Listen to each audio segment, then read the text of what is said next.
Hi, my name is Jeff Spock. I am the lead writer and narrative director of Amplitude Studios, and this is the first of a series of focus videos we're going to do on our games to present some of the gameplay, the features, and a little bit about the background in their development. The first video we're going to do is on our universe, the Endless Universe. Our first game came out a couple of years ago, Endless Space. Now we have Endless Legend and Dungeon of the Endless, all taking place in the same galaxy. Now the Endless Universe, a long time ago in a galaxy, no, I can't do that. Actually, 3 years ago in Paris, the Endless Universe was created. The idea is that the Endless were a species that first conquered and colonized the galaxy in which all the games take place. So they were the first nation to rise up to the stars, to invent space travel, to set up trade routes and trading and battle and have military conquest and build orbital stations, basically do amazing stuff all across the galaxy. Now what allowed them to do this was this matter, this material that they discovered, created, called dust. Dust is a sort of almost magical thing that they could use to make their thoughts turn into reality. So it was used for production, for food, for almost anything. It's of such value that it basically became the currency. So dust is the currency that you use in Endless Legend, as it was in Endless Space, Dungeon of the Endless. So the Endless colonized the galaxy, but then sadly, due to a lot of differences of opinion internally, they went to a civil war. They fell into a civil war, destroyed themselves, and what they left was ruins and dust scattered across all the planets, all the nebulae, all the star systems of the galaxy. Now, on one particular planet called Auriga, there used to be a sort of a laboratory of life sciences that the Endless used to develop lots of the amazing creatures and species and things that you may or may not run into in previous or future games. When the Civil War happened, a great cataclysm struck the planet when it was bombed and destroyed and irradiated. One result of that, and a very important result of that, is it now has a very unpredictable cycle of summer and winter. So as you play the game, you'll see a sudden income of winter when everything will be snowed in, you'll have less food, you'll have a harder time moving around. Certain factions will be affected differently from others. Certain peoples and minor factions you're into might react differently to it. So it's a big gameplay element and also a big challenge for the player. Now, the other thing that happened after the Civil War, after the cataclysm, was that for thousands of years, basically it was barren. Basically, Auriga was dead. So in the game, when the game starts now, at the beginning of Endless Legend, you'll see these people bit by bit starting to reestablish a foothold on the surface of Auriga, which is now once again healthy and able to support life. Thanks very much for watching, and see you next time.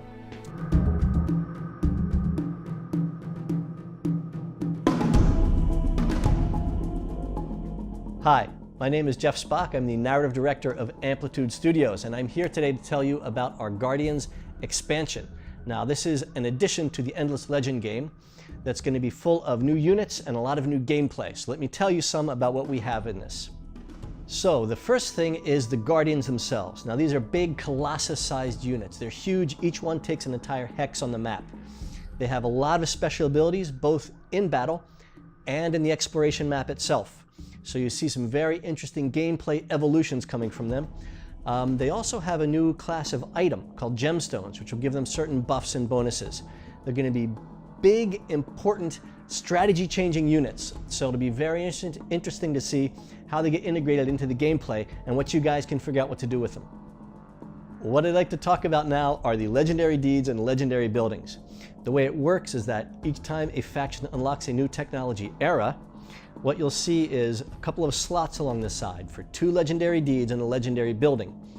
So any faction, it's a winner-take-all kind of thing, any faction can start working on those. So you have a strategic choice to make. Do you want to try to invest in getting the deed or the building, which are, by the way, beautiful on the map because they pop up next to the city where you build them. They're very nice. And they give you great bonuses. You can get an item, you can get a new technology, you can maybe unlock a new building. There's some very nice gameplay bonuses from that, but you have to think, do you want to do that or do you want to invest those resources somewhere else?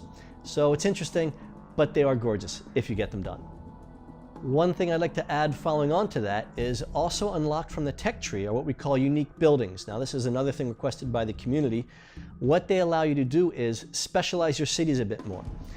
So what you can do is only once per empire, you can build a certain particular building to take advantage of the geography and the region where your city is to give you some particular bonuses. So that's another addition to the gameplay element and a little more specialization that the community wanted to see in Endless Legend. So one more thing we've added, also after the community requested it, is what we call global events. Now these are unpredictable events that will occur that will sort of force people to change up their gameplay for a little while. They're going to add a bonus or a penalty, and it's going to make every faction react to it in a little bit different way. So hoping that'll add a little bit of spice that people are looking for in the game. The next thing I'd like to talk about is some changes in the quest system. We've added cooperative and competitive quests. Competitive quests, that's fairly obvious. That's basically PvP quests. There's a goal, all the players are going to be going for it, you'd be banging heads, trying to achieve the goal, trying to get what the quest is offering. Cooperative quests are a little different. There'll be a reward at the end, and you will actually get a piece of that reward depending on how much effort you put into making it happen. So, if a lot of players cooperate, they each get a piece of the pie. If not enough cooperate, maybe there's a penalty at the end if the goal isn't achieved. So I think both of those things are going to help add something a little unusual to the gameplay compared to what you've had so far. Okay, so those are the contents of the Guardians expansion. We'd like to thank the community for a lot of great ideas, for the effort they've put into helping us improve the game. We also like to say a special thanks to all the players who cooperated in the closed beta. We tried to take into account your recommendations and your requests, and of course we'll be following this as it evolves and seeing how to tweak the gameplay and improve things. This is Jeff Spock from Amplitude Studios. Thank you very much, and see you next time.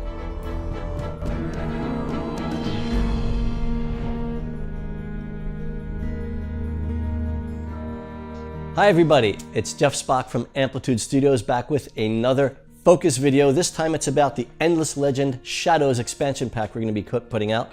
There's a lot of great stuff in here. A lot of gameplay around espionage, pillaging, sabotage, assassination, all these really fun things. And in particular, a ninth faction, the new faction, the Forgotten, who's particularly good at this gameplay. Okay, the first thing about the Forgotten is that they can't use science. They don't have science. If they look at the tiles on the map, there's no science there. If you want to know why, we'll explain that in another video, which we focus on the lore and the background of the Forgotten. So how do they get science? Well, they either buy it or they can steal it. Now that's unique to the Forgotten faction. Other gameplay that's very interesting for the Forgotten is they can have invisible armies on the map. No matter what terrain they're on, their armies can be completely invisible. Other factions can camouflage, which means they can have invisible armies, but only in forest tiles. For the Forgotten, it's anywhere. Okay, so that's kind of exciting. Forgotten also have dual-wield units, the first units we have in the game with 2 weapons. So they're a lot of fun to play, a lot of fun to look at on the battle map. Now, sort of the feeling that we want to bring out on the players when they're playing this new expansion is paranoia. Because there's going to be a lot of gameplay where clicking on kind of, looking over your shoulder at what the other guy's doing. You're going to have to start watching what's happening in your regions, in your cities, because there's going to be a lot of things going on. For instance, an enemy army comes to your borders. Maybe it's invisible. All of a sudden you think, gee, my extractors aren't giving me, resources anymore. Or all of a sudden you'll notice one of your watchtower suddenly isn't lighting up the map anymore. Okay, that's this game action called pillaging. It can be done on watchtowers, on resource extractors, and even on the minor villages that have been pacified and rebuilt. In each case, you get some loot. For instance, in the case of the extractors, you get the minerals, go back to your empire instead of the enemy empire. And it's just one of these things that's going to make players start being really careful and really nervous about what's happening. Okay, so you have this army of yours going through enemy territory. You find this really nice looking city, so you put a hero in it, all right? The espionage gameplay is very hero-based gameplay. All of a sudden you can see that city like it was your own. I mean, obviously you can't control it like it's your own city, but you see the city information map. So you know what they're building, you know what units they have there, you get a lot of information on these guys. So what can the spy start doing? Well, that's where it gets really fun. Let's say if this guy's an enemy, somebody you're at war with, you can start decreasing the fortifications, you can disable the governor, like he's being poisoned. You can kill off some of the population, why not? You can decrease the production. If they're trying to build units to counter you, you can sabotage that. So there's lots of really fun gameplay things like this. You can decrease the vision, so your armies will get closer to their city and they won't know you're there until you attack. So, okay, that's only maybe about a third of what you can do with the new espionage gameplay stuff. So that's a lot of fun. Hopefully that'll make you very paranoid and your friends as well while you're playing this.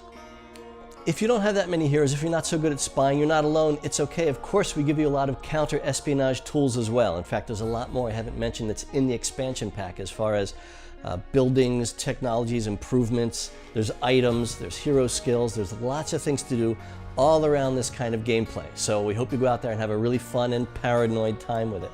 If you want more information, go visit our website. We're really happy with the expansion. We hope you guys like it. So, thanks very much. This is Jeff Spock for Amplitude Studios. Thanks for watching.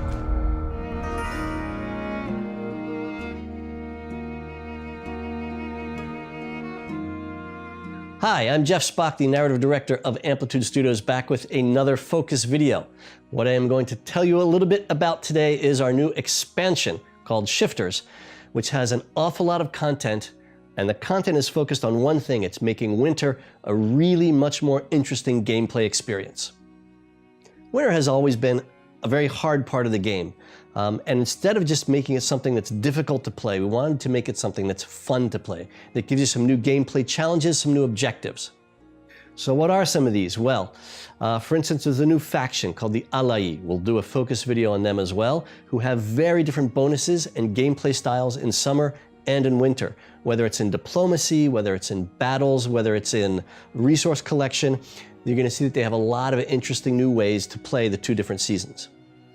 One of the new gameplay mechanisms, in fact, is a new resource. It's called Pearls, the Pearls of Morgawr. These are going to come out at the beginning of every winter. So all the factions will be out harvesting these pearls because they're very useful. What do you do with them? Well, first, you build an improvement called the Altar of Morgawr. And basically with the altar, you can do one of two things. You have blessings and you have prayers. And what blessings are things like defensive towers, some cool new defensive towers you can make, a special burrow for your city, other kinds of bonuses for your empire, for the city, for the region. Prayers, on the other hand, are your prayers to Morgawr to try to change or lessen the effects of winter. Now there's a few different ways you can go with this. You can try to go for a winter effect that you like, or you might want to go for the one that you're sure that other guy does not want to have happen. So there's going to be a pretty interesting strategic gameplay decision made around that. And that's all based on the Pearls and the Altar of Morgawr. So some of these effects, let me give you a few examples. For instance, the winter is so severe, all the fences get knocked down, all borders are open. Think about that on the map. Another one could be, for instance, that in the forest, all units are invisible because it's such a heavy covering of snow.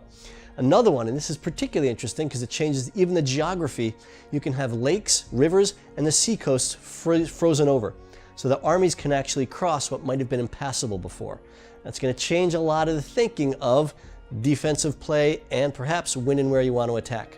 Another thing you can unlock with the Pearls and the Altar of Morgawr are some new item and armor sets. Now, unsurprisingly, these have particular bonuses in winter, winter movement, damage, defense, the effects, or mitigating the effects of some of the other improvements that are built with the Altar of Morgawr. So there's a whole sort of gameplay circle built into the Pearls and the Altars. Unexpectedly, with the new Altar of Morgawr and Pearl gameplay, the Allayi are going to have some special abilities, some special gameplay around this new system. Some of the bonuses the Allayi specifically get from the Altar of Morgawr and the Pearls include particular very powerful burrow they can build that generates a lot of resources, and that helps to compensate for the fact that they don't expand very far. Another thing they can do is they can actually use the pearls to force their units to shift from summer form to winter form or vice versa at any time, in any season. So you can really plan your defense and your attack however you want using the pearls and the Altar of Morgawr. One last thing for the Allayi is that they have a little bit of a bonus. It's a little less expensive for them to get the unlocks through the Altar of Morgawr using the pearls. That's our new Shifters expansion, the Allayi, the Pearls, the Altar of Morgawr. We think your winters will be a lot more fun in the game starting now. So, thanks for watching. See you again soon.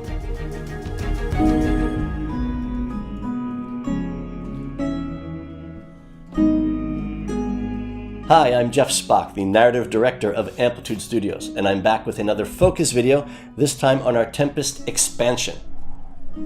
Now there's two parts of this new expansion pack. Let me start with describing a little bit of the free gameplay content coming with the Tempest expansion. So first off, a couple of things you guys have been asking us for like 2 years now, okay? For finally putting them in the game. One is ocean battles. If you have two transport ships basically from enemy factions, they meet on the high seas, there will be a battle on the high seas. So we have the ocean battles that we finally put in there. Another thing you guys have really been asking for is shared victory conditions, which means that if you're playing with a friend or if you're allied with another faction, the two of you can win together. You don't have to have this gameplay where sort of you get up to the end, there's only two of you left, it's like, okay, who stabs who in the back? So the shared victory condition, which I personally am really happy to see. On top of that, we have a bunch of new AI notifications. So what's going to happen particularly if another empire attacks your ally or allies with your ally, takes a city from your ally, there's a lot more diplomatic content going on reflecting the fact that the AI is watching what you're doing to him, to his friends, to his enemies on the map. Another thing you guys have been asking for, when you randomly generate the game at the beginning, you can have a preset that says each faction will be unique. You won't have two broken lords and two wild walkers, just one of each faction that's in the game. So that you have that sort of the better RPG immersion kind of thing as far as the faction uniqueness and the identity. And of course there's a lot of balancing, some bug fixes, a lot of little things like that that's in there, but you can look at the list of the contents to see the details there. Okay, now the fun part. There's a new faction, first of all, the Morgawr, who are these essentially evil people who are rising up from the seas, trying to conquer the lands, trying to control and expand. Now, as part of that gameplay, the oceans are becoming as important to the game as the land, as the terrain. The oceans now have fortresses, and these fortresses are controlled by a new minor faction called the Fomorians. The fortresses are control points in oceanic regions. And if you can control all the fortresses, then you control that region. You get resource bonuses and lots of bonuses, of course. There's going to be trade happening. There's going to be ships. We have a lot of new ship types. And these ships can now go and have full battles on the high seas they have some cannons, they have fire weapons, there's acid weapons, all kinds of really fun things. So you should have some nice spectacular battles on the high seas with the fortresses and the Morgawr coming in. So there should be a lot of action. Now, to add to that even, we're going to have a sea monster. And this is something that's kind of near and dear to me. There's a head and a bunch of limbs that are every once in a while going to pop up somewhere on the map. And it's going to be very difficult to defeat. You have to have a really good fleet, maybe a couple of really good fleets, maybe a few allies getting together. It's a really difficult fight. If you leave even one of the limbs alive, it'll disappear and pop again somewhere else later. But if you do manage to kill them off, you get a lot of loot. The idea is this guy's sort of been eating ships and scarfing up loot for centuries in the oceans. And if you can take him down, it's all yours. So the last couple things I want to talk about in the expansion pack are things that we added to make the ocean gameplay every bit as interesting and rich as the land gameplay, and that's sunken ruins and quests. So like there are ruins and villages on land, you go there, you explore it, you find something or a quest pops, we have that thing in the ocean as well, the same kind of gameplay. There's over 50 new quests that we did for the expansion pack, and ruins everywhere, and the ruins can give you loot, can give you quests, just like playing on the land. So we think it's going to make a really, really interesting sort of complete map and complete gameplay experience for the entire planet of Auriga, at least until she dies. So there you have it. We have a bunch of free updates and a big expansion pack, the Tempest expansion pack along with it. A lot of new gameplay, a lot of fun. We're really proud of it. We had a lot of fun doing it. We hope you have a lot of fun playing it. So thanks very much for watching. Take care and see you next time.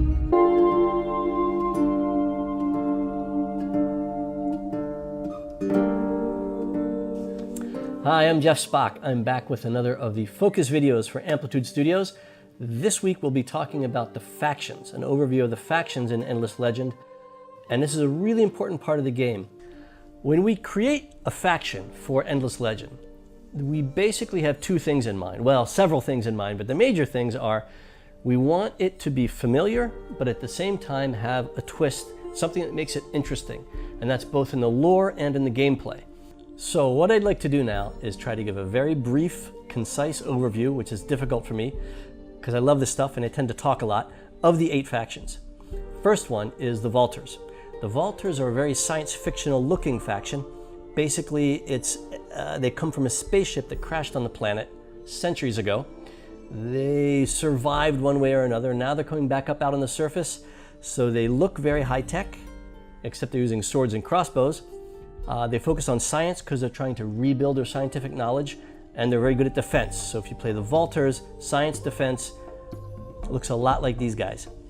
Next faction is the Wild Walkers. The Wild Walkers are our elf faction. That means they have good ranged units. They come from the forest, they get special bonuses in the forest, but the twist is that they are very good at construction. So they're going to be going for a construction victory. The lore idea is that they're trying to build a spire up to the heavens to touch their goddess. Broken Lords are the next faction. They look like medieval suits of armor, but in fact they're empty. These suits are animated by dust, by the spirits of people who were once alive. What this means is the Broken Lords don't use food, don't need food. So that makes their gameplay very asymmetrical. What they do need is a lot of dust. That's how they reproduce, that's how they keep themselves alive. Next one, the Necrophages is sort of an insectoid zombie plague that's ravaging across the planet. The twist on their gameplay is they cannot use diplomacy, they're always at war. So what they have to do in lore is kill people, lay eggs in the body, that's how they reproduce. So no war, no population. Necrophage, very simple to understand, run away. Next faction is the Roving clans. The Roving clans are based all about dust, but not dust as a magical thing, dust as money. They're into currency, they're into cash. So they actually have control of the marketplace, they get a little piece of all the deals done in the marketplace, and they can even lock people out of the marketplace. So they're going for just a pure commercial win, making money, that's what they love. Next one is the Ardent Mages. This is our mage faction, hence the term Ardent Mages, thank you, Jeff. They are magic users, but they are a very special type of magic user. They have to inflict pain on themselves. They have to get into self-mortification to be able to separate the mind and the body, and that's when their spells are most effective. Those of you who are lore experts will realize this harkens back to the virtual endless. That is not an accidental occurrence. Next faction is the Drakken. The Drakken are gorgeous-looking dragons. Once again, hats off to our art department, who I think are amazing. The dragons, who in particular are the diplomats. They have a great deal of diplomatic power in that they can force treaties on other nations. So it's a very different way in which they're going to approach the game, in a way they're going to approach diplomacy. Last faction is the Cultists. This is an amazing faction because it was completely created by our community. Nosferatiel, who came up with the design for the Cultists of the Eternal End, Tellum, who came up with the city and unit designs, and Adazu, who came up with the ship and logo designs. And this faction only has one city, one single massive city on the planet, and they extend their power through the little villages of the minor factions, even if those villagers are in other players' empires. So thank you, that was the Cultists, designed by our community. So that's it for the 8 factions that will be out with the release of the game. If you have any questions or comments, as always, please leave them on our forums. We'll try to get back to you. We'll try to get back to as many of you as we can. Thanks very much, and we'll see you then.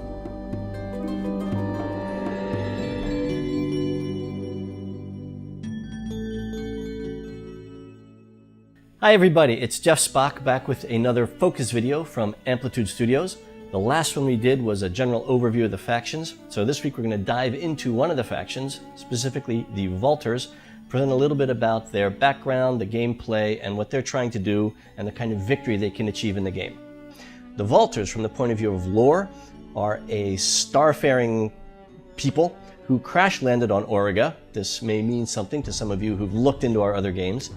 They've been stuck there for centuries, coming back to the surface, and their basic drive is to rebuild their science, rebuild their scientific foundation, find a way to get off, because they're a spacefaring race and they don't want to be stuck planetside. So to do that, they're going to be focusing on science. They get some special science bonuses when they found their cities. Another very interesting thing they can do, tied to the lore that they were underground sort of as miners for many centuries, they have a very special relationship with the strategic resources in the game. They can get additional bonus strategic resources from a deposit, plus they get to choose one as what we call the holy resource. Now this gives them some really cool gameplay bonuses. They're the only faction that can teleport between cities, and it also helps alleviate some of the effects of winter, which is something we explained back in the first video on the world and the universe. Now, the Vaulter units are also pretty cool. They are a fairly versatile bunch. They have a melee unit, the Titan, which is this big tank-like guy. They have the Marine, which is basically armed with a crossbow, a ranged unit. And then they have the Dawn Officer. These guys are cavalry. They can do a great charge from far and come swinging in and chop you to pieces. So a lot of nice units to play with. All of them are good on defense. The Vaulters also focus on defense as well as in science. Science being important because if you play these guys, you're heading towards a science victory. That means you develop all the way through the tech tree, get to the end, and there's a special technology you have to learn and understand and develop, and that gives you the science victory in the game. So that was the Vaulters. Hope you found that interesting. They're a lot of fun to play, a cool looking faction. Next time we'll be back talking about the Wild Walkers, another one of our cool factions in Endless Legend. Thanks a lot. See you next time.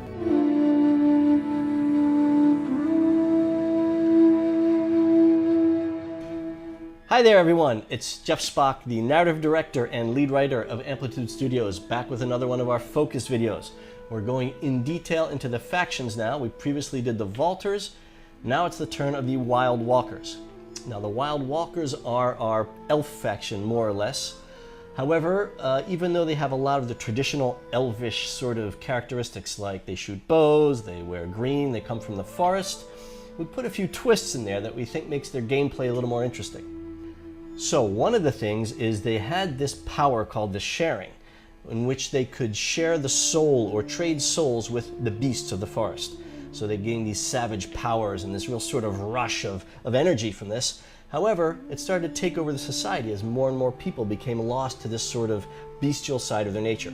So they decided they were going to leave the forests, move out into the plains, build a civilization, properly speaking, and leave that behind. However, there's still a little bit of that in the character. So you see the shaman, for instance, one of the units, looks a little bit bestial, and they have a power to actually be able to locate enemies even in the fog of war because they can sort of sense them the way a wild beast would. So that's kind of a neat thing. So as far as moving out onto the plains, that changes things because now they are the construction and industry faction. So they have some bonuses to industry, which incidentally, they lose during winter. So that's another part of this summer-winter thing that we have that's actually a pretty big gameplay element. As far as the units go, there's 3 units, as there are for every faction. There's the basic archer unit, I believe the most powerful ranged unit in the game. It's an elf. Then we have the shaman unit that I mentioned previously. And finally we have this sort of massive melee forest spirit unit that's really the frontline guy, and you'll see that the size-wise it's very different compared to the other units. So there's the 3 units you'll be playing with, plus of course any minor factions you assimilate. That's a gameplay thing we'll get into later. So there's 3 very cool looking units, some interesting battle tactics you can do with them, and remember, the forest is your friend. So that's a brief overview of the Wild Walkers. Next time we'll be looking at the Broken Lords. Hope you enjoyed the video. As always, if you have any questions or comments, don't hesitate. Nice talking to you, and see you next time.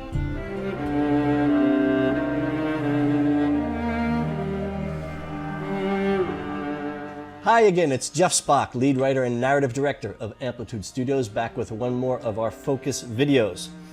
Now we're going through the factions one by one in a little more detail. Last one was the Wild Walkers. Now let me tell you a little bit about the Broken Lords. Broken Lords is a very sad faction. They're chivalrous knights dedicated to honor and justice, with a little problem, which is that they're basically vampires. So instead of using food, they leech life, or they survive by collecting and consuming dust. So this means that they have a very interesting gameplay twist. No food, no interest in exploiting or gathering food, but it's very important that they find dust, they collect dust. They use dust, for instance, to purchase population units. They use dust to heal their own units. Their healing spells are essentially dust spells. So it gives them a very different, what we call asymmetric gameplay compared to other factions. So let's talk a little bit about the units of the Broken Lords. Like the other factions, there are 3 units. They have a basic melee unit, they have a very nice cavalry unit with a good strong charge, and they have the Dust Bishop. Now the role of the Dust Bishop is support. He's the one who's channeling dust to the troops or taking life from the enemy to keep his own troops alive. So you get into this gameplay again of a dust-dependent instead of food-dependent faction. So that's the Broken Lords. Actually a very interesting faction to play. Even though they don't have food, they're a lot of fun to get all the dust boosters going and develop a lot of the dust play. So they're actually pretty cool. Hope to see you next time. We'll be covering the Necrophage, a very interesting faction. That's all for this time. Thanks from Jeff Spock and Amplitude Studios.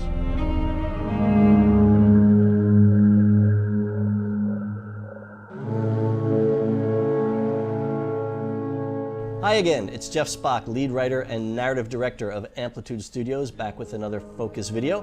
We previously covered the Broken Lords.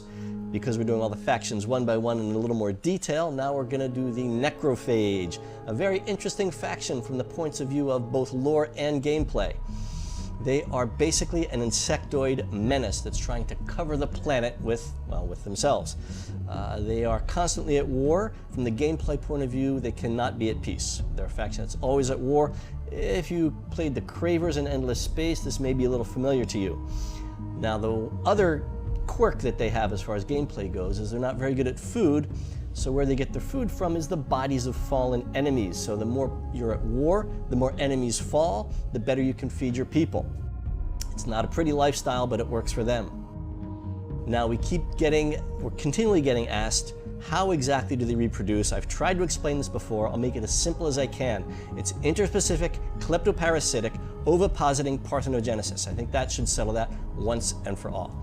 As far as the units go, like all the other factions, we have 3 units. There's a basic forager, which is the melee unit. Then we have a flying unit, which can spread disease to do some damage over time to the enemy. And finally, there's a proliferator unit. Now that's a very interesting one because it has a little twist to the gameplay. It's not just support, but at the end of a battle, because of the reproduction method that I so clearly explained, they can actually lay eggs in the enemy, and some of the enemy will come back to life as necrophage units. So that's another way that they can gain additional units other than the usual food, city, creating more units. Now, as far as the victory conditions go, because these are basically a war faction, you have expansion and annihilation. Expansion as they're insects and they want to cover the world, or annihilation, where they just wipe out everybody else. So that ties exactly into the lore and to the gameplay. Those are going to be your victory types. So that's a brief overview of the Necrophage. They're always at war. They're kind of nasty and ugly, but very effective at what they do, which is kill people and then eat them. So next time we'll be going over the Ardent Mages. Thanks very much for watching this. Hope to see you in the next one. As always, if there's any questions or comments, leave them Twitter, forum on our webpage, whatever. We'll get back to as many of them as we can. Thanks a lot, and see you next time.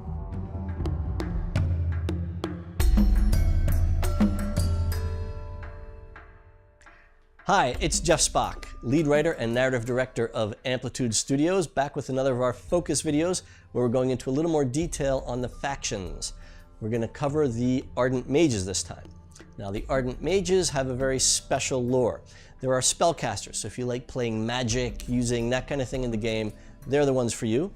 However, they have a little problem with magic because in order to use it, they need to dissociate their mind and their body. The way they do that is they inflict great pain on their body through self-sacrifice, self-mutilation, mortification, that sort of thing. As they dissociate the mind, they purify the mind. That's how they come into contact with dust magic. Something a little similar to the virtual endless for those of you who are into the lore. The way this works is, for instance, on the adventure map, they can set pillars, and in the region around the pillar, they can do things like boost speed or improve the production of some of the resources on the adventure map. So, in battle, they have your typical battle spells, attack the enemy, buff the friendly units, that kind of thing. Now, as far as the units go, as with all the factions, there are 3 units. There's basically a warrior mage who is a melee unit. They have a ranged unit, sort of distant spells, and they have a flying unit. Now, the flying unit is interesting. It has an almost phoenix-like ability where even if it dies during the battle, as long as you win the battle, it'll be resurrected at the end. So you get that unit back. So that adds an interesting twist to that. The other interesting thing in the battles with these guys is the more damage you do to them, the more damage they can do back to you because they're feeding on that pain to improve their own power. So it makes it a very interesting balance between the offensive defensive for the Ardent Mages. So there you have the Ardent Mages. Pain gives you power. Spells in the adventure map and spells in battle. That's it for this time. Next time we'll be back with the Roving clans. Thanks very much. Please, any comments, questions, whatever you want to say, we'll try to get back to you. Have a great one. See you next time.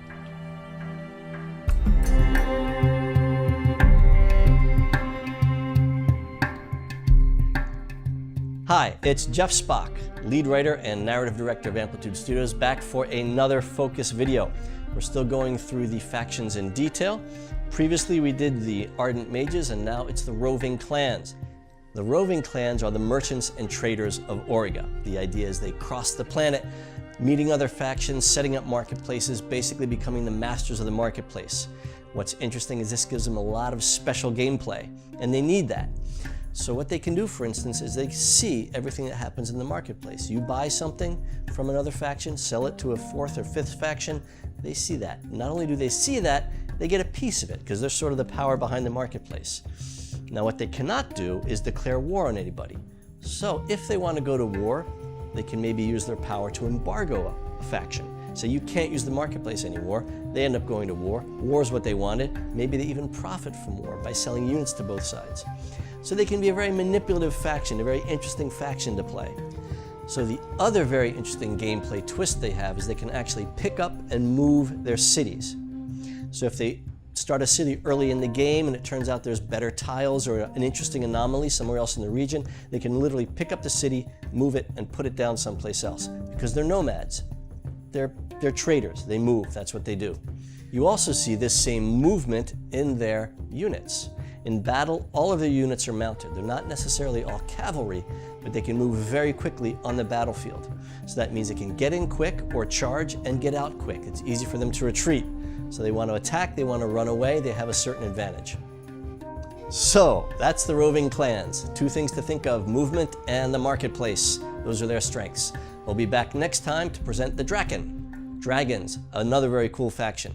Thanks. Please give us any questions, comments you have. We'll get back to you if we can, as much as we can, as often as we can. Talk to you next time.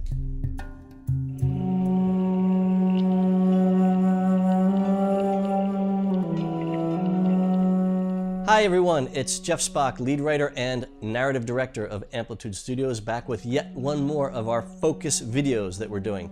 We're working right now on Endless Legend, and more specifically going through faction by faction to present you the story, the gameplay, how to approach the game through the factions. This week it's the Drakken, following on from last week when we did the Roving clans.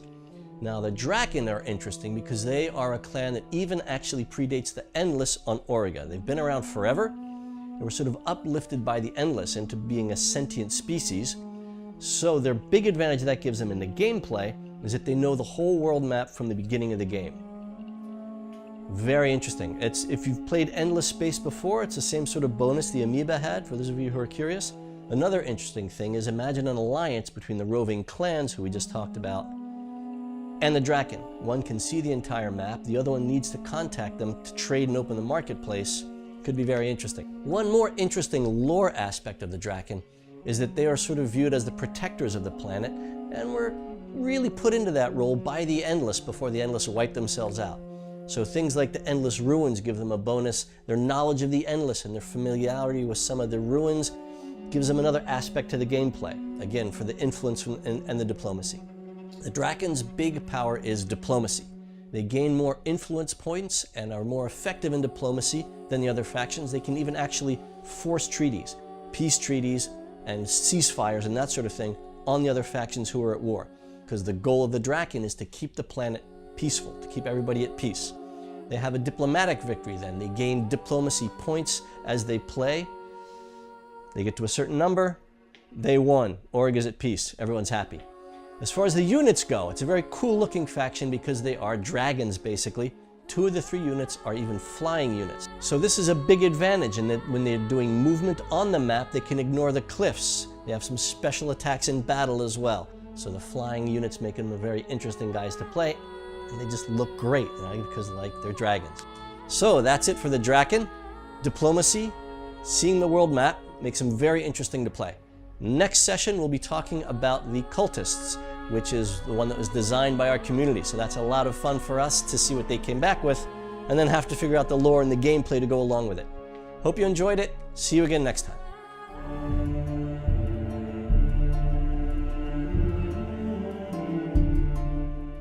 Hi, it's Jeff Spock, lead writer and narrative director of Amplitude Studios, back for the 8th and final detailed analysis of the factions you can play in the game. We saved, for the last one, the Cultists, which is the faction that was designed by our community. We're super proud of this and really happy at the way it worked out. We gave some limits and a basic template to the community, which is it had to be a faction that made a special use of the minor factions, which are little villages all over the map in the game. We had so many brilliant ideas, over 100 great ideas, and the community voted on it.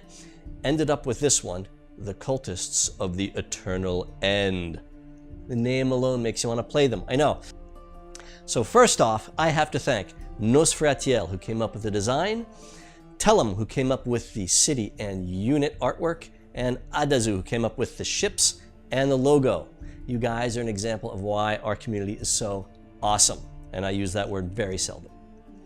The Cultists of the Eternal End, in fact, were first created by the Endless. What happened was the Queen and the Unspoken are both actually relics of Endless technology. However, being left alone for millennia after the Civil War and the destruction, the Queen and the Unspoken both went a bit wacky. So instead of being tools of the Endless, they are now dedicated to the complete eradication of the Endless, first on Origa and then wherever else they can find their remains. Now the way to go about this is very special.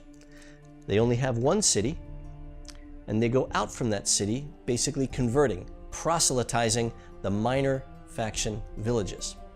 So this is a very interesting gameplay because each minor faction village then has the terrain around it that gives resources back to the primary city, and also units back to the primary city and Soul City. And that even happens if that minor faction village had already been pacified and is part of another player's empire. So the Cultist gameplay is really a twist on everything else that's been done before, and big kudos to the community for coming up with this. So the Cultists only have a single primary, sole, lonely, one city, which means it has extra defense, of course, because if you take it, it's game over for them. And it can also be built higher. There's a district limit level of 2 levels. For the other factions, they can go up to 3. So they can actually have a larger, more impressive single city, with the power coming, of course, from all the villages that they've converted pacified. Now, as far as the units go, they have very unusual looking units. In fact, the look of the whole faction is radically different. We think the artwork is pretty cool. So the units is a preacher unit, which converts villages. There is an infantry unit and a ranged unit. So those are the basic units you go into battle with. So this makes them a very interesting faction, both to play and to design and to balance. A great challenge. We're really happy. In fact, it's just another example of the amazing things we've been able to do in Endless Space, Dungeon of the Endless, and now in Endless Legend with our community and the whole Games Together initiative. If you're curious, go to our website. For the last 2.5 years, we've been doing votes, polls, collecting information and feedback from the community. It's a very vibrant thing, and this is one more example of the great stuff they've come up with. So we love you guys out there. Thank you so much. And until then, enjoy the game. Thanks for watching. Take care.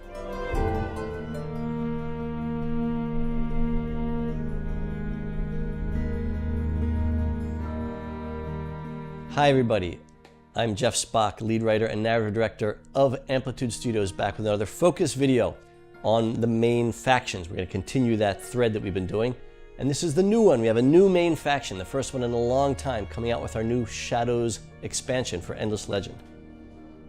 Okay, this new faction is called the Forgotten, and they have a very specific story and lore and a lot of very specific gameplay tied to the gameplay of the expansion, which is all about espionage, sabotage, spying, that kind of thing. So the backstory of the Forgotten is these guys. They're a branch of the Vaulters. They were sort of guinea pigs of the Vaulters, as the Vaulters were trying to figure out ways to survive outside when Argo was in this horrible cataclysmic state with storms and was ravaged by all sorts of ecological catastrophes and that sort of thing. The Vaulters are sending people out there seeing if they'd live or not, and how they could mutate them to get them to live. Well, what finally happened is some of them survived. These people that survived didn't like the Vaulters much, of course, And part of their adaptation was becoming incorporeal, sort of. They would turn partially invisible, partially in mist, and that was one of the things they developed to be able to survive outside in this horrific environment of Auriga. So you see that in the faction gameplay as well. These are units in the game that can become invisible.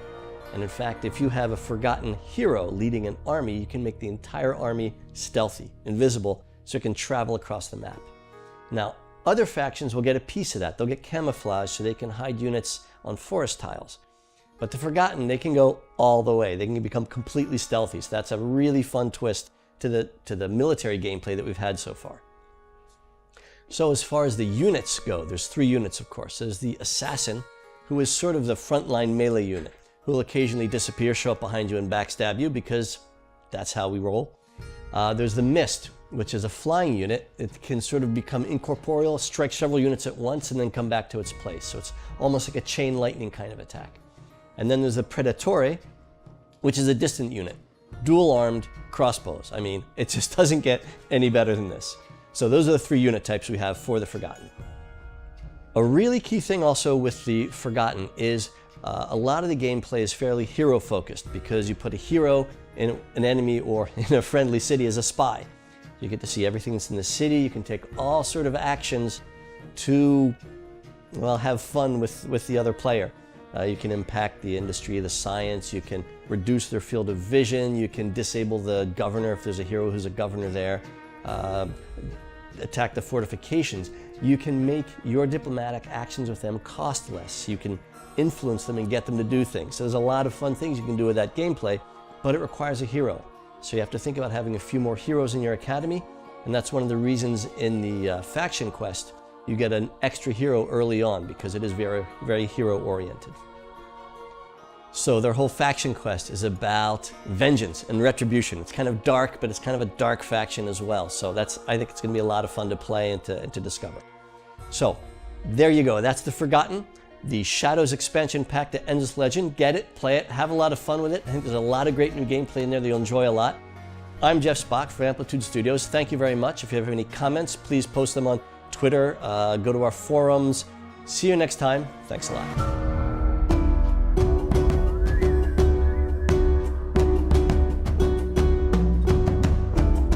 Hi again, I'm Jeff Spock, Narrative Director of Amplitude Studios, back with another focus video. Now, what I'm going to be presenting today is the Allayi. They're a new faction coming out in our expansion called Shifters. And there's a very good reason that we call it Shifters. It's because the Allayi actually change their form between summer and winter. The point of the new expansion is to really get into winter gameplay more and make the winter gameplay as challenging and interesting as it is in summer, for the other factions anyway. So who are the Allayi? Well, they're the oldest surviving sentient race on Auriga. They were there before the Endless came. It was the Allayi and the Guardians who were basically the caretakers of the planet. The Endless came along. Now, what they discovered, well, first of all, they started killing off the Guardians, who have only recently come back. They found that the Allayi warriors were so fearsome that they cloned one and created their Scyther unit, which they used as the Guardian killer in the previous Guardian expansion. So, one thing about the Allayi is they're very at ease in winter, and they have a lot of special things they can do in winter. We'll get into that later. They're also explorers. They move fast. They're very good at covering territory, about discovering the map. On the other hand, they're very clannish. They don't like to expand too much, so they're not going to have that many cities. So they explore far, but they like to stay close to home. There's a lot of interesting gameplay that goes on there. They also are going to have a special relationship with pearls. The Pearls of Auriga. Now these are resources that are going to start appearing at the beginning of every winter all over the map, all over Auriga. Any faction can collect them. The Allayi are going to be a little bit better at collecting them, a little bit better at using them. Naturally, because it's part of winter, it's part of the season shift, it's part of the whole reason that the faction was created. The Allayi also have very interesting units. The first unit is called the Seeker. The Seeker is basically a cavalry unit. It's going to cover a lot of tiles of the battlefield very quickly, and like the rest of the faction gameplay, it has a different attack bonus or defense bonus depending on if it's winter or summer. The next one is a flying unit. In fact, there are 2 flying units, which makes them unique out of all the Endless Legend factions. The first one is called the Skyfin, and this guy is really interesting. He has an incredible movement, He can really cross the map very quickly, and he has a specialty in that he can actually harvest resources in any region from any player. Now, it's not necessarily a bad thing because the other player gets an approval bonus because the Skyfin is an omen of good fortune. It's a beautiful, amazing thing to see. So when it comes to your region, maybe you're not so unhappy that it's actually borrowing some of your resources. One other very interesting thing about the Skyfin unit is that it's viewed with such reverence by everyone on Orga that the wandering armies, the minor faction armies, won't attack it. The third unit is the Monk unit. And this one is very interesting because it has an effect that builds up as it's attacked or as it retaliates, depending if you're summer or winter. It gets a very powerful strike at the end of a series of attacks or of retaliations. It's also a flying unit, so it also covers ground very quickly. So between these three units, you have some very interesting strategies coming up. They're going to change the way you approach battles. And again, differences in summer and in winter. One final thing is that as you're collecting this new resource we have in the game, the Pearls of Orga, which pop out at the beginning of winter, if you're playing the Allayi, after you've developed the Altar of Orga, which you need to develop to take advantage of the pearls, beyond a certain point, you can actually force your units to change summer and winter form at any point during the game that you want to. So that gives you even a little bit more flexibility with how you use the units, how you do your battles. So I think you're going to have a lot of fun coming up with some new tactics and strategies, both on the battlefield and in exploration with the new faction. So that's a brief overview of the Allayi and what they're going to be like to play. Difference in summer and winter, a lot of exploration. We think the new expansion will be a lot of fun. Hope you get it. Hope you play it. Talk to you soon. Thanks very much.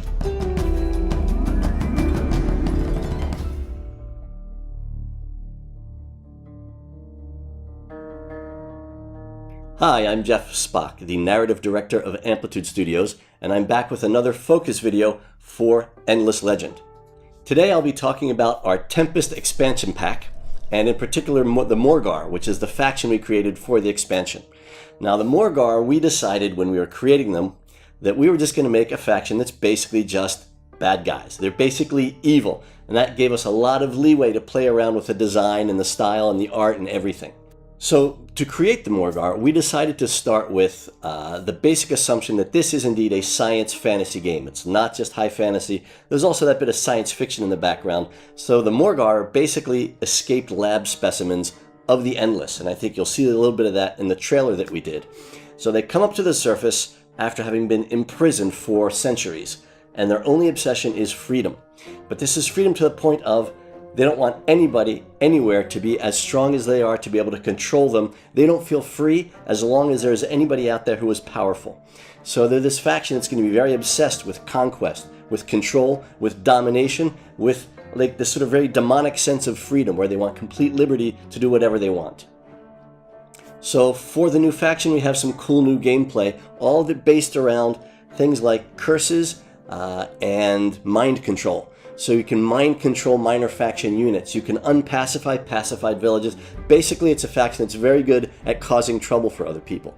The faction's powers are very much sea-based. So it's weaker on land, it's very strong along the coast, very dangerous along the rivers. So there's going to be a lot of geographical gameplay as well going in, and a lot of thinking about your strategy for attacking other empires. So you'll see the artwork for the Morgawr is very different from our previous units. Instead of looking somewhat medieval, they really just look like strange, fantastic sea creatures. For the units, we came up with some nice ideas that tied into the gameplay of the Morgawr.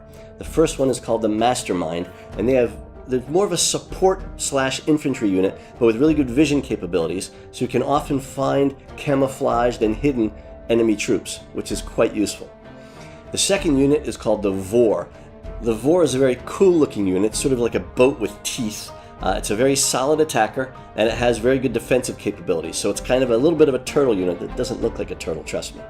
The third one we called the Leviathan, and that's this very big, very dangerous creature that can make surprise attacks coming up from underneath the enemy and then attacking him, like the old classic sort of sea serpent out of mythology. So basically what we have in the Morgawr is this very, very ocean-based faction. And it's really interesting because we have a lot of content, a huge amount of content in the expansion pack that has to do with making the oceans as interesting and as playable as the land. There's over 50 new quests that deal with the oceans. We have fortresses in the oceans and control points.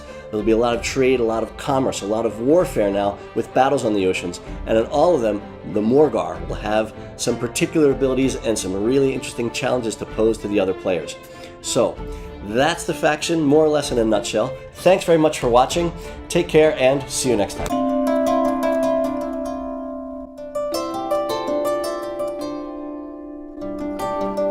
Hi, it's Jeff Spock from Amplitude Studios, back with another of our focus videos for Endless Legend. In the previous one, we wrapped up the cycle on the factions in the game. One of the things we've heard a lot about is the art. Both the 2D, the 3D art, the animation, we've got a lot of nice comments, so we wanted to do a focus video on the art in the art department and how we get that and how we put it in the game. So the first step basically is the art director, the creative director, the whole creative team gets together, throws around ideas for what the faction is. I get to help with that as the lead writer. That's a fun part of my job. Then the art director will go find some references, some inspirations, and the department concept artists will come up with some nice big 2D images of the village the faction might live in, how the towns would be laid out, what they'd wear, how they go about their daily life. These make it into the first set of concept images. From those we pull out the images of, or the ideas for the buildings, for the units, which one of our 2D artists will use to come up with lots of crazy ideas that we go through. We pick the ones we like the best. Then he'll go back and put in, there you see it, the color, the shading, give it a little volume, make it a little more realistic. Which this version of it then, once it's finalized, goes to a 3D artist. He'll do a high definition version of it, export the normal map from there, and then it will use another tool to put in the polygons, the color, so you see the basic form of what you're going to get in the game. It then goes to the animator, and he gets to have a lot of fun adding the action, whether it's on the battle map, it's in the idle, on the adventure map, all the movements then get put in by the animator to give it really a lot more life. Then finally, after the animator's done having his fun with it, it goes to the technical artist. Now the technical artist's job is to take all that data of the unit and integrate it into the game itself. So he's using basically an import into the Unity engine so that the unit ends up looking as good as it does in the game. So that's the basic flow of how we get that. Now some of the influences and some of the inspirations for our factions might be interesting. For the Vaulters, for instance, the idea is that they have a very high-tech, modern-looking pieces of armor, but that are connected by things like copper rivets and twine and leather straps. There's an artist named Gareth Pugh who does a lot of recycled, reused art that was one of the inspirations for the look of the faction. For the Ardent mages, we used, one of the inspirations at least, was a photographer, Joel Peter Witkin, who does these very macabre images of bodies that look almost like dead bodies that have a lot of scarification and strange piercings and that sort of thing, which is a very good inspiration for this sort of very spooky atmosphere of the Ardent Mage faction. For instance, the Broken Lord faction, we wanted to do a traditional or somewhat traditional medieval armor, but in this case, much more of an Indo-Persian look. So it wasn't the standard Western chivalric crusade-style armor that you usually see in fantasy games. So you see different shapes, different curves in the Broken Lords. The Necrophages, that was an easy one. We went really into insects and basically looked at a lot of interesting, colorful, strange insects, their appendages, the mandibles, the claws, the wings, how they looked, how they flew, how they move, and that's what the inspiration, not just for the 2D art, but also for the animator, came from there. Now, those of you who played Endless Space might be thinking about links between the Necrophage and the Craver faction. Notice some similarities between them. I'm not going to go into that here, but I think that's interesting. The next faction would be the Roving clans. Now, the Roving clans, we wanted to have this feeling of impermanence, living in encampments and moving.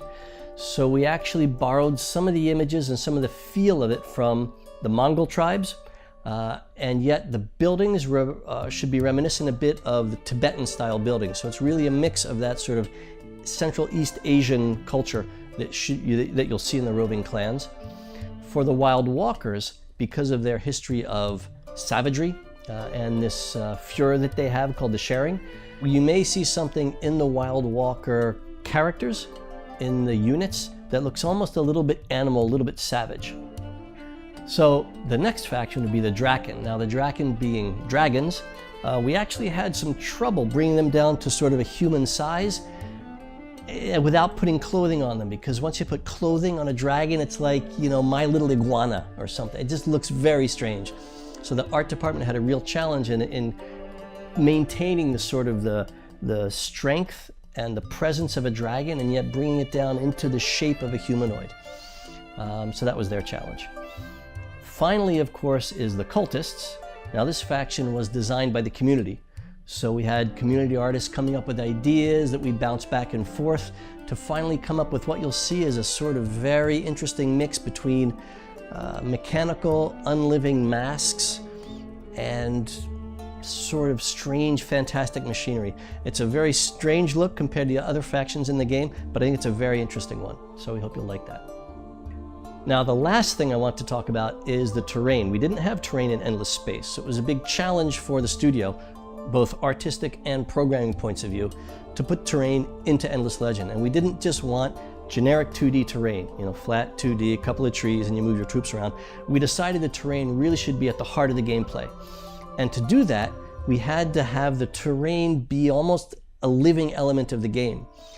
That was very tough for the artists, because they came out with these things that looked realistic and yet had sort of a hexagonal overlay on them. But at the end of the day, you had a hard time either reading the hexagons or believing that the bushes and the mountains you were looking at.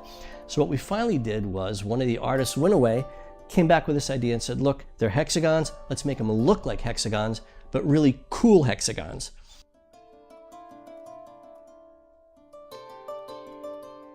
So thanks very much for listening. That's all for the art direction for now. If you have more questions or comments, please let us know. We'll get back to you. We're very happy with the art direction and the work that's been done in the game, so we'd be very happy to share some more on that.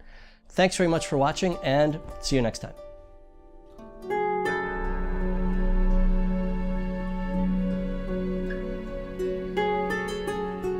Hi everyone. I am Jeff Spock, the lead writer and narrative director of Amplitude Studios, back with another focus video. This week we're doing a subject that I know very little about, so I'm going to keep it fairly simple. It's the artificial intelligence in the game. We've heard a lot about it, we've put a lot of effort into it, we know we still have work to do. Let me tell you a little bit about it. First of all, so I could better understand, I refer to the software agents and software modules in the game that take in data, put out recommendations and requests. I think of them as senators or ministers in an AI government. And so I'm going to sort of be using that allegory as I explain some more about the AI to you. So what basically happens is there will be, for instance, let's say you see an army marching across one of your districts. As a human player, it's fairly straightforward. You look at the army, you say, are they a friend or a foe? What do I have on hand to do something about? What can I build? You make your decision fairly quickly, and you decide to react. It's a lot more complicated when you're the AI. Because basically, first of all, the army's detected, and that's the whole thing we won't even talk about. But then the AI has to say, okay, is it a friend or a foe? So the army AI is going to talk to the diplomatic AI, who's going to back and say, nope, it's a foe. So you say, okay, I have to react. What do I react with? Well, I only have militia. I need an army. So you go to army management, who then goes to army recruitment. All these different little senators are talking to each other, trying to figure out what has to be done. Now what happens is we have a sort of bulletin board. It's sort of like a Twitter feed, except it actually has content. And the AI, the different ministers and senators will go to that feed. They'll post information, they'll pick up information, they'll talk to each other and balance out to decide who gets to do what the priorities are, and that sort of thing. So somebody will come back with some information from that and say, okay, we need to build an army unit. Well, then you have another minister who comes in who runs the army design. He has to figure out what he can do, what he can't do, what that unit that's crossing your territory looks like. If it's a flying unit, you might do something different than if it was just a melee unit. So he has to think about that, think about unit design, and then you go and you figure out, okay, we know what we need, but then you have a whole different thing, and a whole other discussion goes on about how to react. Do I buy something in the marketplace? Do I trade with an ally for it? Do I build it myself? Let's say you decide, okay, at the end of the day, I'm going to build it myself. Well, then you have the whole city ministry that gets involved in it, saying, which city do I build it in? Do I move population from science or from dust to do more industry, to bring it out faster? What's the threat level? All these sorts of things have to be determined. And so finally, you actually manage to field an army. And the AI has had to go through all of these internal discussions to do that. But it's not over, because then you actually have to get this army from the city where it was built to wherever the threat is. And you don't just want to send it alone, because it'll probably get killed on the way by a wandering minor faction or by an enemy or something like that. So you actually you have to call another little minister who's going to like group the army together, make sure they can traverse the district or the whatever region of the map safely, get to the army, and then of course you have a battle. And then when the battle happens, you have a lot of other things, a lot of other ministers that are going to come in. There's going to be, you have to deploy the units, you have to think about healing them, do you buff them, do you attack with the units that could heal? All these sorts of decisions have to be made. And all that happens with just one army that was walking across one of your districts. So that gives you kind of an insight into the sort of complexity that we have to manage constantly in the background of the game while you're playing it. So I'd like to close up with some of the things we're working on, some of the improvements we're going to be making in the AI over the next weeks and months. Of course, there's always balancing and bug fixes, which is constant for any game project. The next thing we're going to be looking at is how well the player reads the AI opponent they have. Each AI has a personality that gets picked at the beginning of the game. Could be more peaceful, could be more warlike. The problem is right now the player doesn't see that. It's not actually posted anywhere in the game, and so sometimes the decisions that are taken by the AI don't make sense. So I want to give the player a little better idea of what they're playing against. Adding on to that, if it is a military faction, we need to have more types of military behavior in the game. Right now it's fairly straightforward. We only have a few ways that the AI will handle the military and military expansion. We want to add some finesse to that, and the games that you guys are playing and the feedback we're getting helps an awful lot to make the AI more dangerous for you. One more thing that we want to work on that is actually important to us because we love our asymmetric factions is adding more agents, more senators and ministers who are specific to a faction's needs or lacks. For instance, if it doesn't use food, if it can't declare peace, we need more. We think we really want to improve more on the very faction-specific AI gameplay. So that's an area we're going to be working on.